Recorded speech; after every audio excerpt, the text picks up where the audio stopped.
La Tour Eiffel. Dans cette présentation, on va vous parler de la Tour Eiffel en évoquant les sujets suivants. Qui est Gustave Eiffel? La naissance et construction de la Tour Eiffel. Gustave Eiffel, ingénieur et constructeur, né le 15 décembre en 1832 à Dijon, diplôme de l'École centrale de Paris.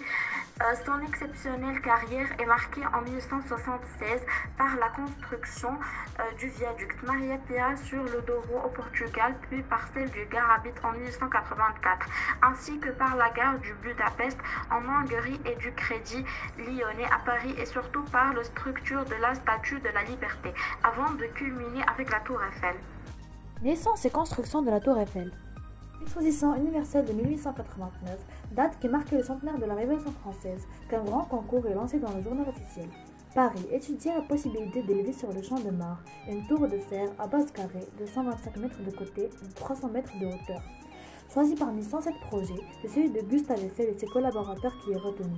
Mais comme beaucoup de grands projets architecturaux qui appartiennent aujourd'hui à notre patrimoine, la tour a souffert de détracteurs et au moment de sa construction, amenèrent violente protestation de plusieurs personnalités. Tour de 300 mètres, construite en 2 ans, 2 mois et 5 jours de 1887 à 1889 par 250 ouvriers. Officiellement inaugurée le 31 mars 1889, mais il ne connaîtrait son succès massif jusqu'à partir des années 1960 avec le tourisme international.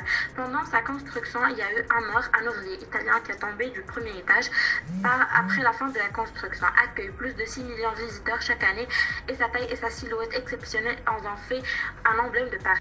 300 mètres de hauteur lui ont permis de porter le titre de la plus haute structure du monde pendant 40 ans, jusqu'à la construction en 1930 de Chrysler Building à New York.